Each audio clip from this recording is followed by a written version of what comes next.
नमस्कार। क्या कभी सोचा है कि किसी भी चीज को याद रखना सिर्फ कोई पैदाइशी हुनर नहीं, बल्कि ये तो एक कला है, एक विज्ञान है। और पता है सबसे अच्छी बात क्या है? इसे किसी भी उम्र में सीखा जा सकता है। अरे ये तो हम सबके साथ होता है ना। कभी घर पर चाबियां भूल गए, कभी किसी का नाम जुबान पर आते आते रह गया, या कोई बहुत जरूरी बात दिमाग से ही निकल गई।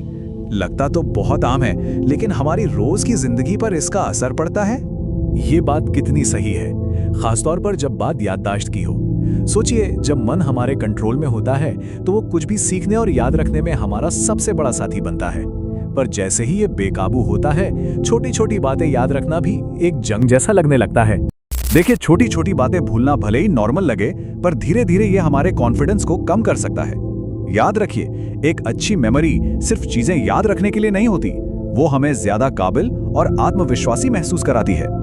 चलिए इसको ना एक अलग नजरिए से समझते हैं। अपने दिमाग को एक मसल की तरह सोचिए। जैसे हम अपने शरीर को फिट रखने के लिए जिम जाते हैं, वैसे ही हमारे दिमाग को भी तेज और हेल्दी रहने के लिए रेगुलर कसरत की जरूरत होती है। अब देखिए, ये स्लाइड इस बात को कितने सिंपल तरीके से समझाती है। एक तरफ बॉडी को फिट रखने के लिए हम वजन उठाते हैं, और दूसरी तरफ दिमाग को शार्प रखने के लिए उसे मेंटल चैलेंज चाहिए।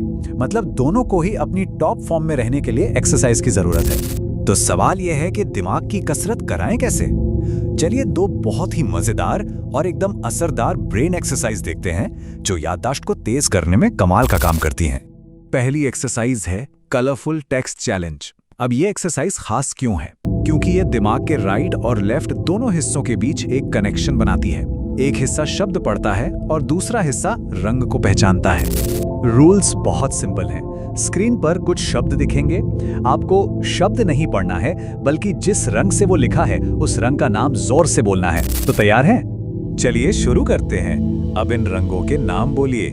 पीला, नीला, हरा, बैंगनी और लाल। थोड़ा मुश्किल लगा? दिमाग को बस यही तो चैलेंज चाहिए।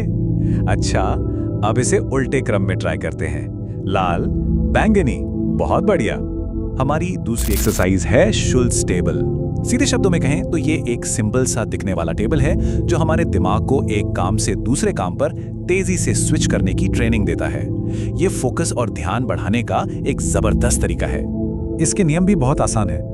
टेबल के बिल्कुल बीच वाले नंबर पर फोकस कीजिए, और फिर अपनी आंखें ज्यादा हिलाए बिना 1 से लेकर 25 तक सारे नंबर क्रम में ढूंढिए। और आपके पास हैं सिर्फ 20 सेकंड। चलिए कोशिश करते हैं। लगे रहिए। क्या बाकी नंबर मिल रहे हैं? बहुत अच्छे। बस 5 सेकंड और बचे हैं। 5, 4, 3, 2 और 1।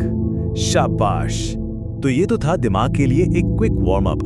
अब बात करते हैं उन 5 आदतों की, जिन्हें अगर अपनी रोज की जिंदगी में शामिल कर लिया जाए तो याददाश्त को लगातार तेज बनाए रखा जा सकता है। इसको कहते हैं उल्टा पुल्टा तरीका। सोचिए, जब हम रोज के काम जैसे ब्रश करना या कुछ लिखना अपने दूसरे हाथ से करते हैं, तो ये दिमाग में नई वायरिंग करने जैसा होता है। इससे दिमाग अपने कंफर्ट जोन से बाहर निकलता है और ज्यादा एक्टिव हो जाता है। हफ्ते में बस एक बार अपने काम पर या कॉलेज जाने के लिए कोई अलग रास्ता अपनाइए। इससे क्या होता है, आपका दिमाग ऑटो पायलट मोड से बाहर आ जाता है, उसे नए सिग्नल मिलते हैं और उसकी अलर्टनेस बढ़ती है। ये बहुत दिलचस्प है।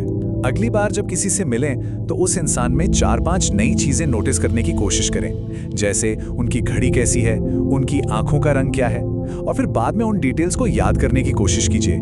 इससे ऑब्जर्वेशन की पावर बढ़ती है। ये एक बहुत ही मजेदार एक्सरसाइज है। बस एक कागज और पेन लीजिए और अपनी याददाश्त के सहारे अपने शहर या अपने मोहल्ले का नक्शा बनाने की कोशिश कीजिए। ये दिमाग के विजुअल मेमोरी वाले हिस्से के लिए एक बेहतरीन कसरत है। दिन में सिर्फ 3 से 5 मिनट के लिए आंखें बंद करके उन सपनों को देखिए जिन्हें आप पूरा करना चाहते हैं। ये सिर्फ मोटिवेशन के लिए नहीं है, ये असल में हमारे दिमाग के क्रिएटिव और प्रॉब्लम सॉल्विंग हिस्सों को जगाता है, जो एक मजबूत याददाश्त के लिए बहुत जरूरी है। तो इन सब एक्सरसाइज और आदतों का निचोड़ क्या है? वो ये कि एक अच्छी तरह से ट्रेन किया हुआ मन जिंदगी में हमारे सबसे शक्तिशाली हथियारों में से एक है। और यही इस पूरी बातचीत का सार है। एक तेज दिमाग वाकई हमारी सबसे बड़ी दौलत है। अगर हमारा दिमाग तेज है तो हम जिंदगी की किसी भी चुनौती का सामना करने के लिए हमेशा बेहतर तरीके से तैयार रहते हैं। आज हमने जो तरीके सीखे हैं वो तो सिर्फ एक शुरुआत है, लेकिन असली सवाल तो ये है कि इस सबसे शक्तिशाली संपत्ति का इस्तेमाल क्या हासिल करने के लिए किया जाएगा, अपने मन को क्या बनने के लिए ट्रेन किया जाएगा।